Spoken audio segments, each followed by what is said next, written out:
Selang bensinnya kita impor dari Australia, pompanya juga kita pakai pompa mobil balap. Pompa mobil balap? Jadi dia pompa eksternal gitu ya, bukan dalam tangki. Itu kita beli di Australia.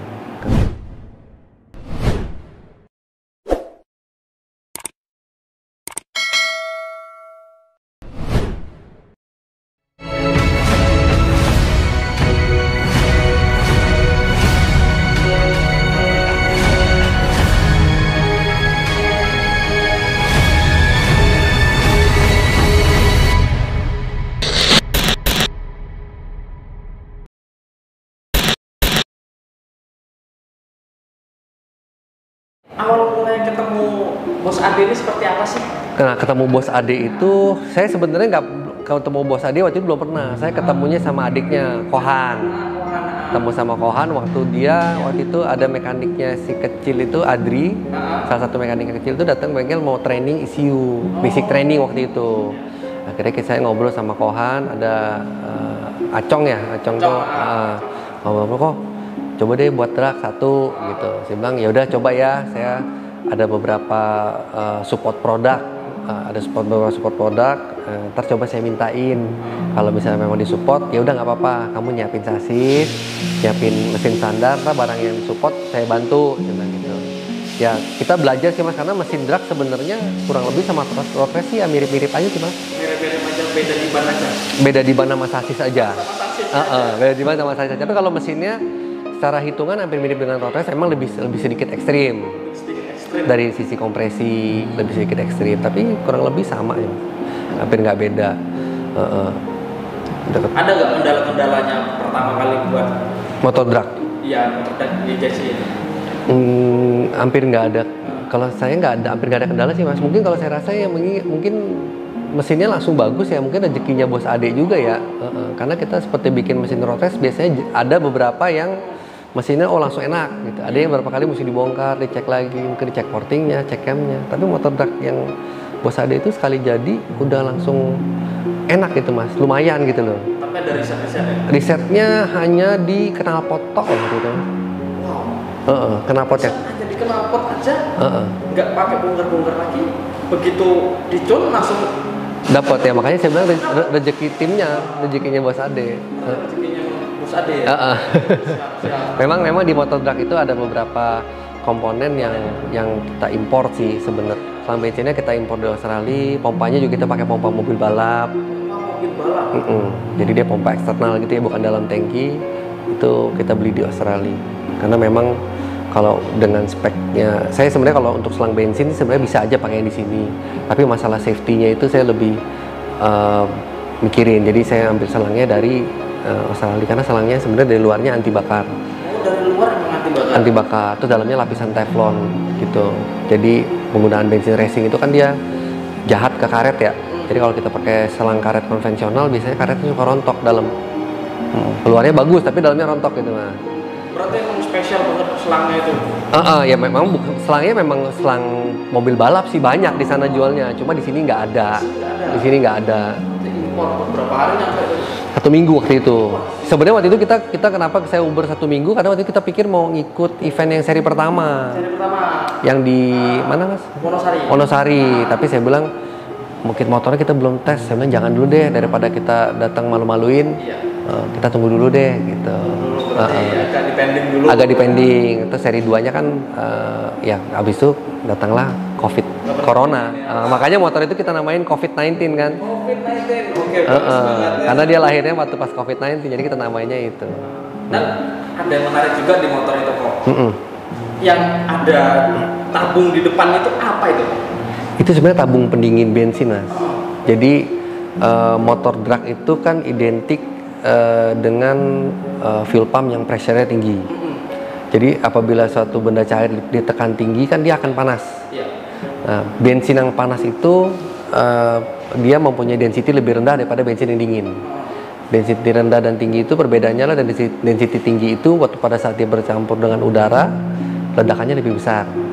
Nah sebenarnya kita pasang fuel cooler atau pendingin bensin di jalur balik itu untuk memaintain atau menjaga suhu udara yang balik ke dalam tangki bensinnya sebelum disuplai ke injektor gitu. Jadi ada sirkulasi pendinginnya masuk ke dalam injektor. Iya. Oke. Jadi sirkulasinya balik ke tangki itu suhunya didinginin dulu, baru balik ke tangki. Balik ke tangki. Jadi suhunya bisa di-maintain. Karena kalau tanpa itu kurang lebih 2 menit 3 menit itu tangki bensinnya udah nggak bisa dipegang. Saking panasnya. 60-70 derajat. Gitu. Jadi kita kasih fuel cooler. Teknologinya udah lama Mas sebenarnya. Cuma di mobil. Teknologi seperti itu. Fuel cooler itu udah lama. Memang kalau di mobil ya banyak yang plug and play, tangki plastik udah cakep lah, tinggal pasang doang, pasang di bagasi kan gampang. Nah, memang kemarin saya sempat mikir gimana cara pasang di motor. Oh ya udah deh, pasang di sebelah tangki aja. Itu tabungnya juga sebenarnya tabungnya itu tabung silencer knalpot. Silencer knalpot saya potong, bikinin tutup kayak toples, dalamnya spiral aluminium aja. Gitu. Ada esnya atau gimana itu? Pakai es, jadi pakai di tengah, jadi spiralnya kita pasang di dinding luarnya kena di silencer itu, terus tengahnya kita isi biang es. Tengahnya kasih biang es. Biang es, kita nggak pakai es batu karena es batu kan begitu cair jadi air. Kalau biang es kan begitu cair jadi uap. Begitu cair jadi uap ya? Jadi uap dia, jadi nggak ya kita takut juga kalau ada netes-netes itu kena ban belakang kan bahaya juga. Jadi Mas, teknologi itu udah lama juga ya? Teknologinya udah lama, sebenarnya teknologi itu udah dari tahun 70-an. Dari 70-an. Dinginkan minyaknya itu ya? Kalau saya rasa di motocross sudah pada pakai loh Mas. Motocross itu mereka sebelum start tuh bensinnya kan dimasukin fuel chiller dulu baru diisi ke tangkinya. Itu udah lama sebenarnya. Udah lama. Jadi buat whole shot aja, kalau motocross banyak buat whole shot. Dan kalau bicara soal kenyamanan jokinya itu, ada nggak joki bilang ini apaan sih? Kok tanya sama mekaniknya, ada nggak yang bertanya seperti itu? Kemarin kita setting di Klaten sama Joko ya, sama Cebong itu mereka cuma komplain bahwa joknya sedikit ketinggian. Memang karena waktu itu mereka bikin rangkanya pakai suspensi yang panjangnya sekian. Saya hanya punya yang lebih panjang, jadi motornya lebih tinggi. Gitu. Tapi shock yang kita pakai itu memang dari shock motor R25 yang adjustmentnya itu ada 3W, ada 4W malah, 4W ya. Berarti dia ada preload spring, ada low high speed compression sama rebound. Jadi saya lihat juga kalau di drag Indonesia mereka masih belum teliti di suspensi. Karena suspensi itu sangat penting kalau menurut saya di startnya itu.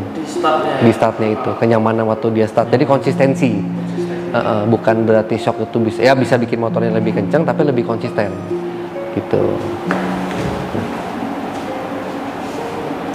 Dan kalau soal ban bakarnya tadi udah ya Pak ya? Soal ban bakarnya, kenyamanan jokinya udah. Terus ini kan pokoknya ini kan disupport sama Briggs sama Regina. Nah, setelah memakai busi Briggs sama Regina ini seperti apa sih? Nah, yang kita pakai kemarin itu, yang udah kita testing dari awal adalah pertama X-Line.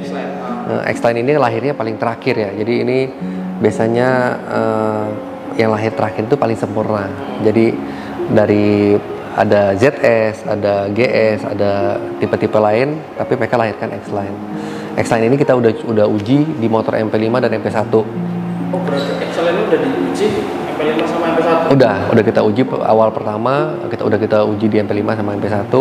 Nah, yang tadi kita latihan itu kita ngujinya LGS karena LGS itu kan dia spark gapnya lebih besar, elektroda ke negatif groundnya lebih besar.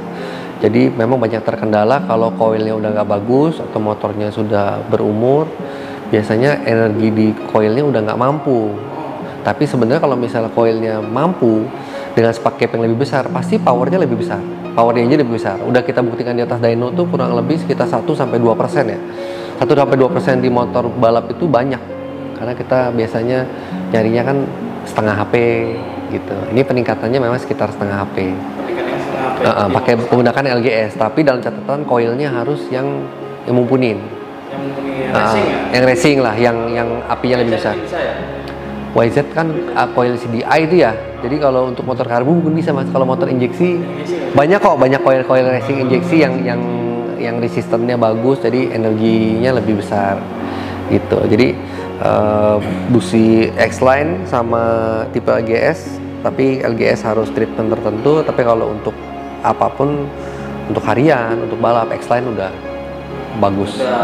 Udah mumpun lah, udah bisa bergeber. Udah aman lah istilahnya, nggak, kalau misalnya apa ada kerusakan tuh mungkin ya faktor lain ya, faktor yang dapat dari mesinnya gitu loh.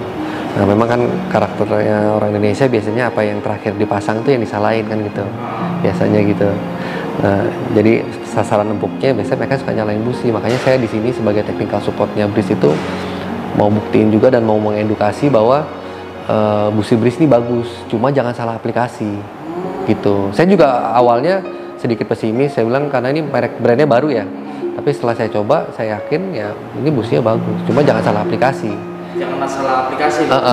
Jangan salah aplikasi gitu. Jadi harus pemilihan businya harus tepat. Berarti gitu. antara motornya harus pemilihan tepat. Iya gitu. Terus kalau untuk chainnya ya nggak ada yang nggak tahu lah Regina ya, businya MotoGP, Moto3, Moto2. Nah kalau yang GP4 kita nggak usah, ini udah pasti bagus lah ya. GP4 udah pasti bagus. Kita bicara yang urban ini memang dia punya linknya, chainnya lebih kecil. Lebih kecil, 415. Ringan, iya lebih kecil. Ini juga 415, cuma yang urban ini untuk hariannya lebih kecil. Nah ini kita udah tes juga di motor MP1. Kelebihan dia ini sebenarnya rantainya ringan mas. Dibandingkan merek lain dia lebih ringan, sekitar 50 gram. 50 gram. Jadi rantai full itu sekitar 1,3 kilo, dia lebih ringan 50 gram. Dan kalau untuk dipasang di motor drag, kelebihan dia ada kelenturannya. Jadi kalau motor drag itu saya juga baru belajar kemarin dari Pak Kemo ya, Sanjaya aja. Jadi kalau kita di road test biasanya nyetir rantainya kendor karena untuk antisipasi suspensi.